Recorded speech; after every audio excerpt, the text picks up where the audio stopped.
안녕하세요. 구남식 목사입니다. 오늘 전해드릴 본문 말씀은 요한복음 5장 1절에서 9절까지의 말씀입니다. 그 후에 유대인의 명절이 되어 예수께서 예루살렘에 올라가시니라. 예루살렘에 있는 양문 곁에 히브리 말로 베데스다라는 못이 있는데 거기에 행각 5이 있고 그 안에 많은 병자, 맹인, 다리 저는 사람, 혈기 많은 사람들이 누워 물의 움직임을 기다리니 이는 천사가 가끔 못에 내려와 물을 움직이게 하는데 움직인 후에 먼저 들어가는 자는 어떤 병에 걸렸든지 낫게 되밀어라. 거기 38배 된 병자가 있더라. 예수께서 그 누운 것을 보시고 병이 벌써 오래된 줄 아시고 이르시되 네가 낫고자 하느냐? 병자가 대답하되 주여 물이 움직일 때에 나를 못에 넣어주는 사람이 없어 내가 가는 동안에 다른 사람이 먼저 내려가나이다. 예수께서 이르시되 일어나 내 자리를 들고 걸어가라 하시니 그 사람이 곧 나아서 자리를 들고 걸어가니라. 이날은 안식일이니. 인간은 어떤 존재인가? 그 세 번째 시간.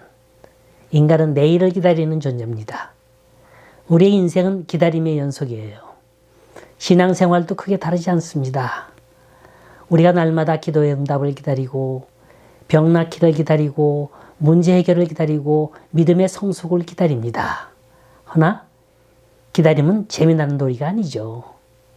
기다림은 처절한 전투인 거예요. 이 전투에 실패하는 사람은 종종 그런 생각을 합니다. 나는 하나님께 버림받은 사람은 아닌가? 하나님이 나를 싫어하시는 건 아닐까? 왜 그런 생각을 하게 될까요? 성경은 한마디로 대답을 합니다. 이 믿음이 적은 자들아. 기다림의 반대는 조바심입니다. 조바심의 뿌리는 불신앙이고요. 또 조바심은 사탄이 성도들을 넘어뜨리기 위해 즐겨 사용하는 도구 중 하나입니다. 조바심에 집착하면 영적 센서가 작동을 중지하거나 오작동하게 되고요. 그러면 헛인생을 살게 되는 거예요. 오늘 말씀은 내일을 기다리다가 38년을 허비한 한 인생의 얘기입니다. 전 이 38이라는 숫자가 눈에 들어왔어요. 이사야서 34장 16절 보면 여호와의 말씀엔 짝이 없는 게 하나도 없다 그랬어요. 구약이 하나님의 말씀을 예언한 책이라면 신약은 성취를 기록하고 있습니다. 그럼 이 38이라는 숫자와 짝을 이루는 부분은 어디에 있을까 찾아봤죠? 4군데가 있었는데 그 중에서 신명기 2장 14절에서 그 해답을 찾았어요. 제가 읽어드립니다. 가데스 바네아에서 떠나 시냇가를 건너기까지 38년 동안이라. 이땐 그 시대의 모든 군인들이 여호와께서 그들에게 맹세하신 대로 진영 중에서 다 멸망하였나니. 이런 기록이 있어요. 여기서 말하는 38년이란 이스라엘 사람들의 광야 40년을 가리키는 말이에요. 애굽을 떠나는 해와 가나안에 도착하는 해를 제외하면 광야 생활은 38년이란 계산이 나옵니다. 이렇게 38년 동안을 이스라엘 사람들은 광야를 헤매며 지치고 때로는 포기하면서 제자리 걸음을 했습니다. 전 이 말씀과 오늘 38년 된 병자가 오버랩이 됐어요. 주님은 말씀하십니다. 네가 낫고자 하느냐? 너희들이 정말로 가나안 땅으로 가고자 하느냐? 이렇게 연상되지 않습니까? 이 말을 우린 여러 가지 형태로 재해석해 볼 수 있습니다. 너희들이 정말로 네 문제를 해결하고 싶으냐? 너희들이 정말로 새로운 인생을 찾고 싶으냐? 너희들은 정말로 미래를 꿈꾸며 소망하고 있느냐? 그런데 너희는 얼마를 기다렸다고 그렇게 안달이더냐? 우리에게 내일이 있다는 것, 내일을 기다린다는 것 얼마나 좋습니까? 내일이라는 건 희망의 대상이 있다는 말이에요.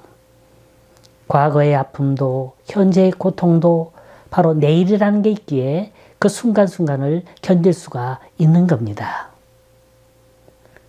오늘 성경을 보면 내일을 하루처럼 기다리다가 38년을 보낸 한 병자의 얘기가 나옵니다. 얼마나 기구한 운명인가요? 제 혼자서 움직일 수 없어요. 언제나 남의 손에 의지해서 살아야만 합니다. 밥도 남이 떠먹여줘야 되고요. 세수도 남이 씻겨줘야 하고요. 옷도 남이 갈아입혀줘야만 합니다. 철두철미하게 남에 의해서 사는 불쌍한 인생이죠. 그런데 그에게도 내일이 있었다는 거예요. 오늘 본문 1절 보니까 때는 유대인의 명절이라 그랬습니다. 이 말은 사람들이 유난히 많이 모였다는 말이에요. 근데 중요한 건 주님의 발걸음이 어디로 향하셨느냐 하는 겁니다. 아마도 오래전부터 꼭 한 번은 들르고 싶으셨던 곳 같아요.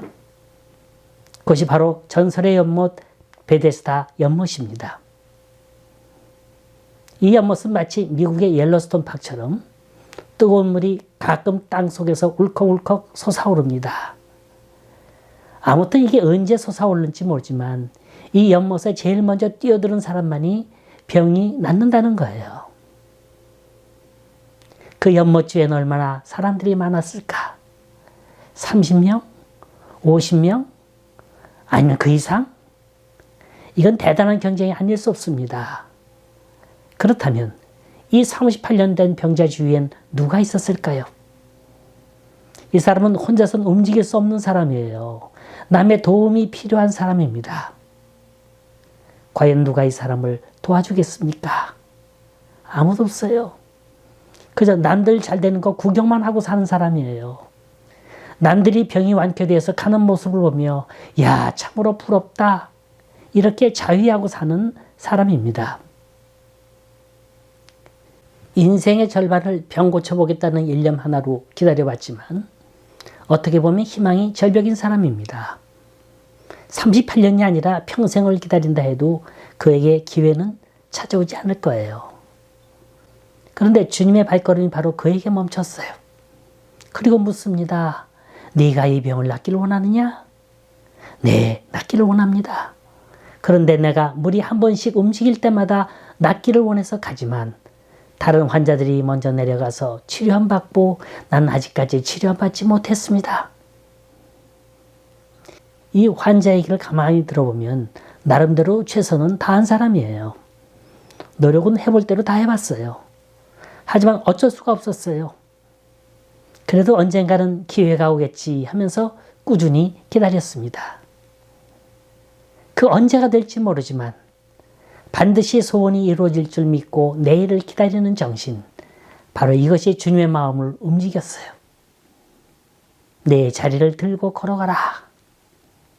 이 사람은 주님의 손을 잡고 일어나 걸었습니다. 이 사람은 주님의 능력으로 치료함을 얻었어요. 주님의 능력은 우리의 기대와 상상을 초월합니다. 그런데 궁금한 게 그 많은 환자 가운데 왜 유독히 이 환자만 주님의 눈에 들었을까? 단순히 38년이라는 오랜 세월을 기다렸기 때문에 그랬을까? 아니면 남들보다 더 불쌍히 여기셔서 그랬을까? 다른 사람들도 많이 있었을 텐데 왜 하필이면 이 사람일까? 바로 이 질문 속에 주님이 우리에게 주시는 메시지가 있습니다. 첫째로 이 38년 된 병자는 주님이 누군지 몰랐던 사람이라는 거예요. 13절을 볼까요? 고침을 받은 사람은 그가 누구인지 알지 못하니 이는 거기 사람이 많으므로 예수께서 이미 피하셨습니다. 주님도 참 그래요. 내가 내 병 고쳐줬다 그러시면 안 되나요? 악수 좀 하시고 생색 좀 내시면 안 됩니까? 이게 어디 보통 인연인가요? 이게 어디 보통 기적입니까? 근데 본문 말씀을 보니까 이 환자가 흥분하는 사이에 잠시 정신을 차리고 보니까 잠깐 사이에 주님이 사라지셨다는 거예요. 기록엔 피하셨다. 이렇게 기록하고 있어요. 이건 아주 주님의 의도된 행동입니다. 여러분, 기독교는 절대로 생색내는 종교가 아니에요. 포퓰리즘에 취해서 끌려가는 신앙이 아니라는 겁니다. 남에게 보여주기 위한 게 아니고 내가 1대1로 인격적으로 주님을 만나야 합니다. 내가 직접 주님을 체험해야 되는 거예요. 위암 4기로 사형 선고를 받고 미국 군인병원에 입원한 한인 노인이 있었어요. 이분은 옛날 일제시대 때 유학생을 위해서 하숙을 쳤는데 그때 그 하숙집에서 공부했던 학생이 암 전문의사가 됐습니다.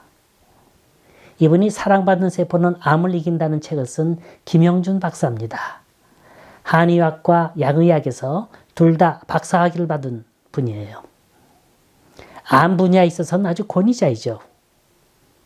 마침 김 박사가 미국에 세미나 쳐왔다가 이 노인을 우연히 만나게 된 거예요. 김 박사는 먼저 이 노인의 배에 손을 얹어 봤어요. 살이라고는 하나도 없는 그야말로 깡마른 몸입니다. 뱃속엔 울퉁불퉁하게 잡히는 게 있었어요. 이분의 배엔 온통 암으로 퍼져 있는 거예요. 그리고 가만히 눈을 감고 생각해 봤습니다. 도무지 그 다음 방법이 떠오르질 않더라는 거예요. 생명이 길어야 한 달 남짓이에요. 세상에 내가 아무리 암의학을 공부했으면 뭐 하느냐? 이렇게 사랑하는 사람이 죽어가는데 아무런 손을 쓸 수가 없다니. 그게 그렇게 못 견디겠는 거예요. 그래서 울음이 울컥 쏟아져 나오는데 이제 내가 할 수 있는 일이라고는 기도밖에 없다. 그래서 이분의 손을 잡고 펑펑 우는 거예요. 하나님, 이분의 병을 고쳐주세요. 난 할 수 없습니다.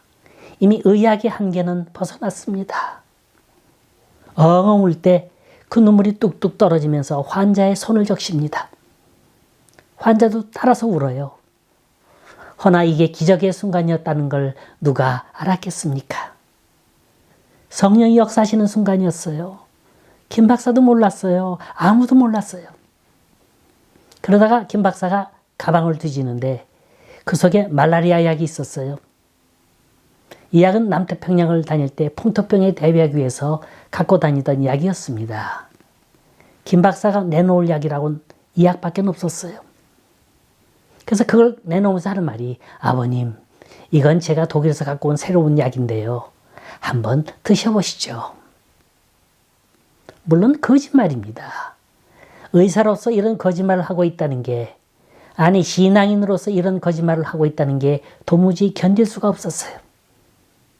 그래도 약을 전해드리고 호텔로 돌아갔는데 이틀이 지나서 그 노인에게서 다시 호텔로 전화가 왔습니다. 그때 전화에서 들려오는 첫 소리. 아니 자네 나에게 그럴 수가 있나?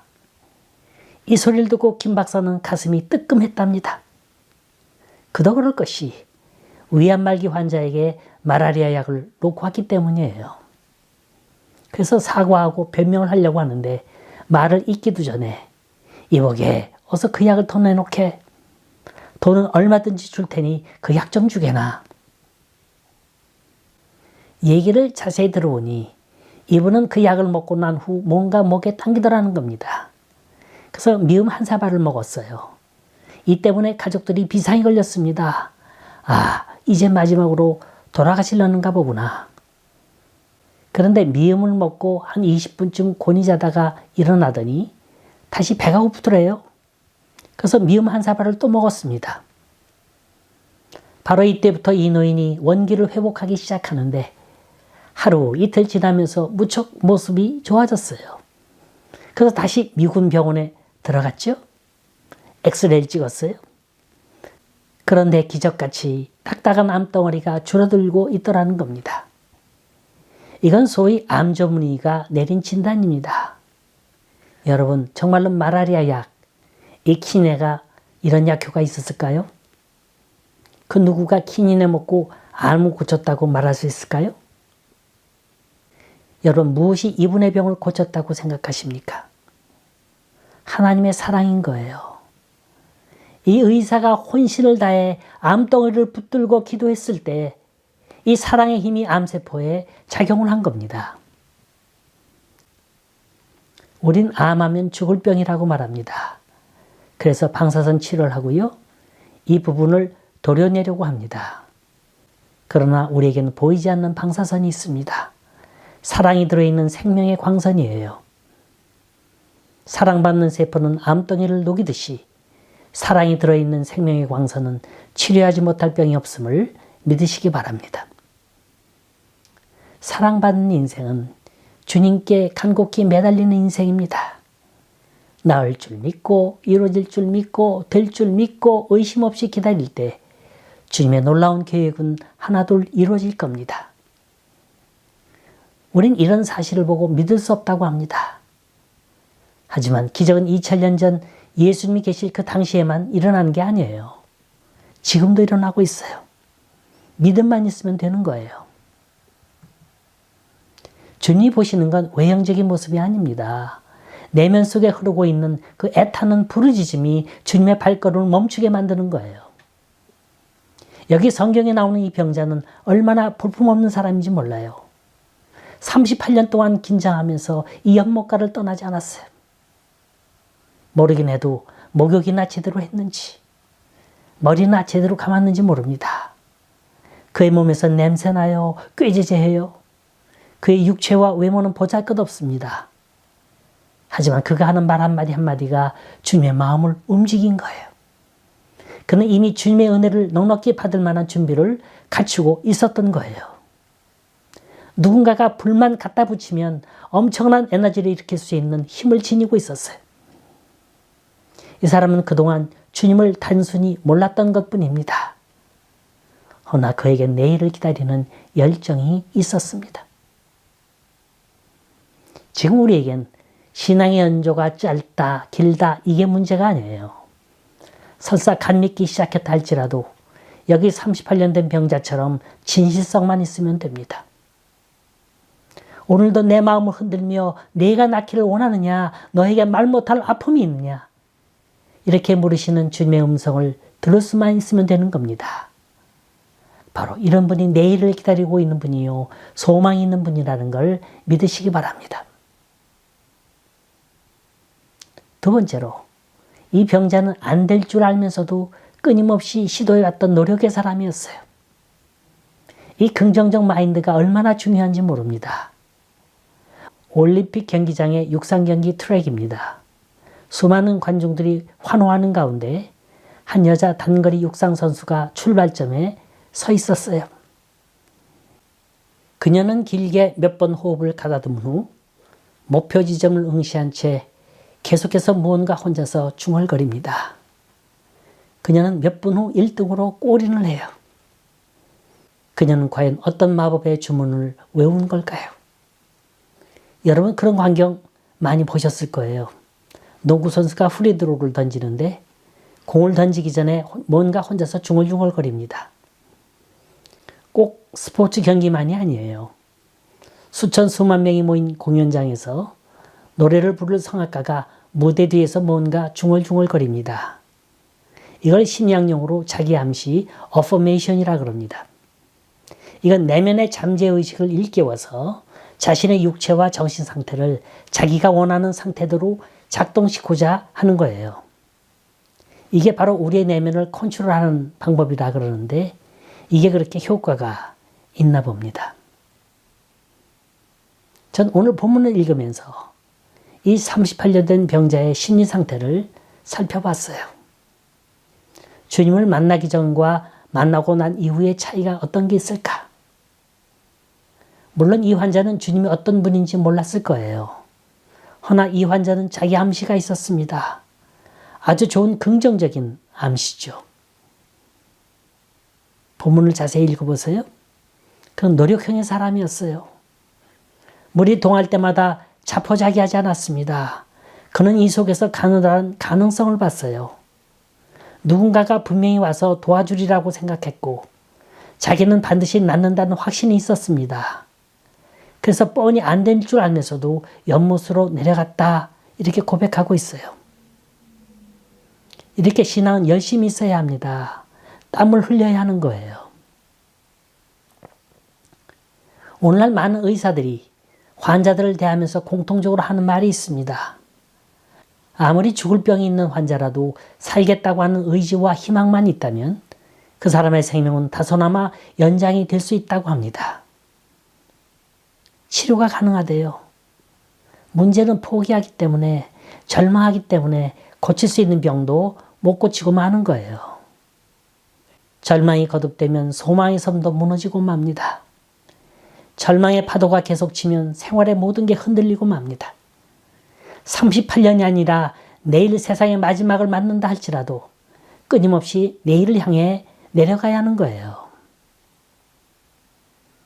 그런데 여기 주님이 주시는 힌트가 하나가 있어요. 그건 표적을 구하지 말고 거듭나라는 거예요. 이 말은 우리가 받을 자세만 되어 있다면 얼마든지 물 붓듯이 부어주시겠다는 거예요. 우린 영적인 눈이 떠야 돼요. 하나님이 뭘 원하고 계시는지 지혜를 간구해야 합니다. 꼭 내가 원하는 A라는 대답만 기대하지 마세요. B라고 하는 더 좋은 응답도 있는 겁니다. 그러면서 믿음으로 기다리는 거예요. 우린 지금 물이 동할 때를 기다리면서 옆면만 쳐다보고 있는 환자 같아요. 정작 주님은 우리 곁에 찾아오고 계시는데 세상에 고정된 그 눈 때문에 주님을 못 보고 있습니다. 니고데모처럼 내 자신은 하나도 거듭나 있지 않으면서 하나님의 살아계신 표적만 찾고 있습니다. 오늘 본문의 주인공, 이 38년 된 중풍병자. 이 사람은 자기에 대한 존재의식이 확실했던 사람이었어요. 그는 오로지 낫는 것 하나만 소원하고 살았습니다.